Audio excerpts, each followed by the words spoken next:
बिस्मिल्लाहिर्रहमानिर्रहीम अस्सलाम वालेकुम। मैं जलील खान कुलाची, आप मेरे यूट्यूब चैनल देख रहे हैं। हुज़ूर वाला पाकिस्तान के सियासी मंजरनामे में कुछ इंतहाई अहम तरीन चीज़ें हैं। एक तो सुप्रीम कोर्ट का आज का जो फैसला है, उसका खुलासे के तौर पर चंद एक पॉइंट्स जो कि इंतहाई अहम तरीन चीज़ें हैं, वो आपके सामने रखूंगा। और इसके अलावा एक और इंतहाई अहम तरीन चीज़, कल बुशरा बीबी ने इमरान खान से मुलाकात की है। तो मुलाकात के दौरान बुशरा बीबी के साथ तकरीबन 5 से 6 गाड़ियाँ और थी। वो डाले किसके थे, वो गाड़ियां किसकी थी, ये इंतहाई अहम तरीन खबर है, ये भी आपके सामने रखूंगा। और इसके अलावा पाकिस्तान के सियासी मंजरनामे में आज के बहुत अहम तरीन खबरें और भी हैं, वो भी आपके सामने मैं शेयर करूंगा।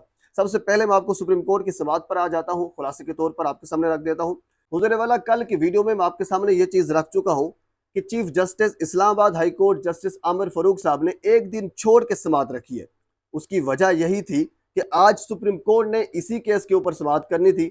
सुप्रीम कोर्ट में case basically Islamabad high court के खिलाफ लगा हुआ था। तो chief justice Islamabad high court इस चीज को देखना चाहते थे कि सुप्रीम कोर्ट इसके ऊपर क्या फैसला देती है। सुप्रीम कोर्ट जो फैसला देगी उसके बाद फिर अगले दिन मैं उसका फैसला दे दूंगा, ये उनका माइंड था। लेकिन सुप्रीम कोर्ट है, उनको पता है। सुप्रीम कोर्ट में आज समाअत हुई। 3 मुअज़्ज़िज़ जज साहब ने समाअत शुरू की, जिसमें chief justice Umar Ata Bandial, justice Jamal Khan मंदूखैल और जस्टिस मजार अली अकबर नकवी, ये भी मौजूद थे। इन 3 मुअज़्ज़िज़ जज साहब ने समाअत की। लतीफ़ खोसा साहब और बाकी वकला भी मौजूद थे। लतीफ़ खोसा साहब ने दलाइल दिए, जबकि दूसरी साइड पर इलेक्शन कमीशन के वकील भी मौजूद थे। सबसे पहले लतीफ़ खोसा साहब ने यह कहा कि किसी भी आम एमएनए को या किसी आम शख्स को यह अख्तियार नहीं है कि वो किसी दूसरे मेंबर के खिलाफ रेफरेंस दायर करे, क्योंकि 6 एमएनए ने खान साहब के खिलाफ रेफरेंस दायर किया था। तो मैं आपको जस्ट एक खुलासे के तौर पर सारी चीजें बता रहा हूँ। अगर तफसील के साथ बताऊंगा तो वीडियो काफी लंबी हो जाएगी और बाकी जो खबरें हैं जो कि इंतहाई अहम है वो हमें स्किप करनी पड़ेगी, तो लिहाजा मैं आपको मुख्तसरन बता रहा हूँ। दूसरा ये था कि इलेक्शन कमीशन के कवानीन में ये चीज वाज़े तौर पर है कि आप 120 दिन के अंदर फैसला करेंगे, 120 दिन के बाद आपके पास इख्तियार ही नहीं है। और तीसरी चीज ये कहेगी कि दरखास्त सबसे पहले मजिस्ट्रेट के पास जानी चाहिए थी, जबकि दरखास्त गई थी एडिशनल एंड सेशन जज के खिलाफ, जो कि गैर कानूनी है। नहीं, पहले मजिस्ट्रेट के पास जाती और उसके बाद फिर वहां आती, तो पहले एडिशनल सेशन जज के पास क्यों गई? यानी जो कि कानूनी इंतहाई अहम तरीन चीजें थी, लतीफ खोज साहब ने दलाइल दिए। उसके बाद फिर जनाब अली वो इलेक्शन कमीशन के वकील सामने आए। उन्होंने सबसे पहले यह कहा कि हमने इंसाफ की जो तौर तकाजे थे या फिर खान साहब को अपना मौक़िफ़ पेश करने के लिए हमने सभी मौक़े फराहम किए, ये उसका खुलासा है। तो उसके बाद फिर चीफ जस्टिस उमर अता बंदियाल ने इधर उधर, वो कहते हैं, रिपोर्टर कहते हैं कि इधर उधर पूरी सुप्रीम कोर्ट में देखा। उन्होंने कहा कि मैं देखना चाहता हूं कि इमरान खान कहाँ बैठे हैं, क्योंकि आप कह रहे हैं कि हमने उनको सारे मौके दिए हैं इंसाफ के, इंसाफ उनको नहीं मिला, हमने उनको इंसाफ देने की पूरी कोशिश की है, आप यही कहना चाह रहे हैं। यानी अच्छी खासी छित्रोल की है इलेक्शन कमीशन के वकील की। उन्होंने कहा कि आपने उनको हक के दिफा नहीं दिया। हाई इस्लामाबाद हाई कोर्ट ने यह कहा था कि 7 दिन के अंदर फैसला होना चाहिए थे, ट्रायल कोर्ट 1 दिन के अंदर फैसला सुना रही है। इसकी इतने जल्दी क्या थी? यानी दिलावर साहब ने जिस कदर वो तेजी से और फुर्ती से फैसला सुनाया और उसके बाद फौरन लंदन चले गए, ये असल में फैसला खान साहब के हक में आ गया। क्योंकि वाजे तौर पर इवन के मैं आपको 12 वीडियो में यह कह चुका हूं कि यह तोशा खाना केस जो है इंतहाई कमजोर तरीन केस है।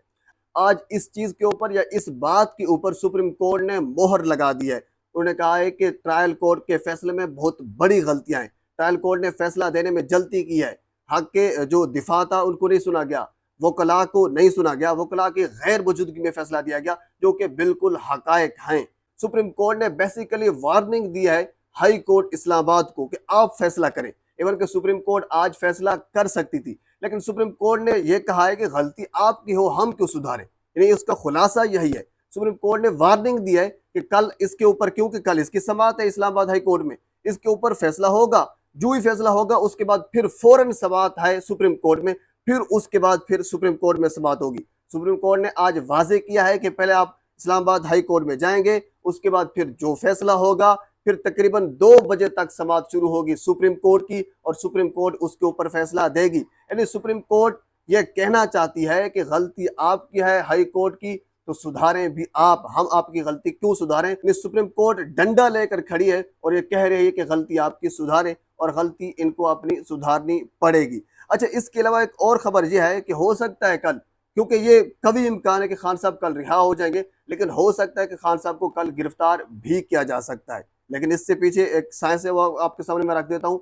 वो ये है कि सिर्फ और सिर्फ जो साइफर केस है उसके मुतालिक ये कहा जा रहा है कि खान साहब की कल गिरफ्तारी हो सकती है। लेकिन साइफर केस के मुतालिक क्योंकि दो बिल आए थे, इसके ऊपर सदर साहब ने क्वेश्चन मार्क दिया था, जबकि उसकी दरखास्त सुप्रीम कोर्ट में गई हुई है।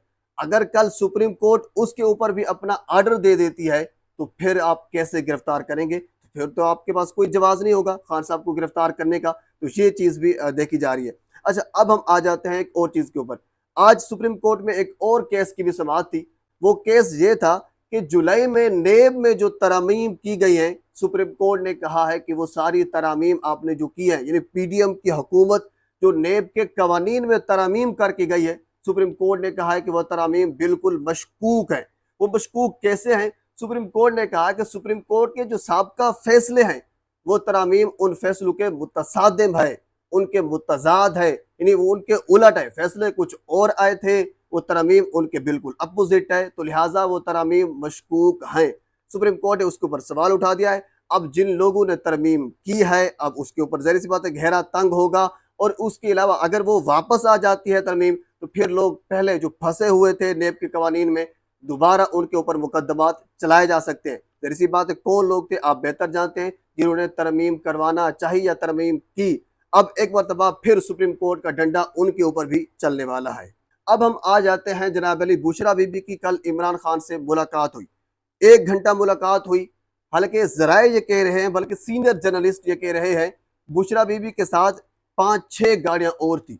इवन के आपको पता है कि पिछले दिनों जब वकला ने इमरान खान से मुलाकात करना चाहिए, तो बड़ी मुश्किल से सिर्फ एक वकील को, और वो भी जेल हुकाम ने यह कहा कि हम जो बताएंगे आपका वो वाला वकील खान साहब से मुलाकात करेगा, अदरवाइज आप सारे मुलाकात नहीं कर सकते। इवन के कोर्ट का आर्डर भी मौजूद था।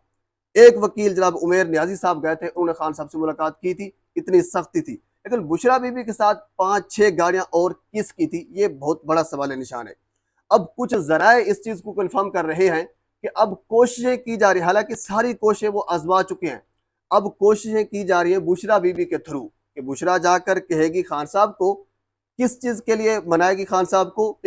जो जराए बता रहे हैं कि खान साहब को 2 चीजों के ऊपर मनाया जा रहा है, 2 चीजों के ऊपर मुज़ाकरात किए जा रहे हैं, 2 ऑफर्स दी जा रही हैं। इवन के पिछली 2-3 वीडियोज में मैं आपके सामने ये चीज रख चुका हूं कि जब ये कहा गया था कि साइफर के मुतालिक खान साहब से पूछगछ की जा रही है, वो असल में साइफर के मुतालिक सवालात नहीं थे। वो असल में वो लोग खान साहब को ऑफर देना गए थे, और ऑफर यही थी कि आप मुल्क से बाहर चले जाए, हुजूर वाला आप जेल से बाहर आ जाए। खान साहब कहता है नहीं, मैं जेल में रहूंगा। वो कहते हैं आप जेल से बाहर आ जाए, खान साहब कहता है नहीं। वो कहते हैं आप बाहर किसी दूसरे मुल्क में चले जाएं, खान साहब कहते हैं नहीं। वो कहते हैं आप पार्टी की क़यादत छोड़ जाएं, हम आपको जेल से बाहर निकाल देते हैं, खान साहब कहते हैं नहीं। बहरहाल बुशरा बीबी के थ्रू ये चीज़ें अब अमल में लाने की कोशिश की जा रही है। अब इसके बाद अब बुशरा बीबी ने क्या कहा होगा, खान साहब ने उसके ऊपर क्या जवाब दिया होगा, बहरहाल ये तो आने वाला वक्त इस चीज़ के ऊपर रोशनी डालेगा। पाकिस्तान के सियासी मंजरा में अब तक की अपडेट है। मजीद इस सवाल से जो कुछ भी मेरे तक पहुंचेगा मैं बर वक्त आप तक पहुंचाने की कोशिश करूंगा। एक मरतबा फिर आपसे गुजारिश है, मेरे चैनल को सब्सक्राइब कर दें ताकि आने वाली हर इंफॉर्मेटिव वीडियो आप तक पहुंच सके। अल्लाह हाफिज़।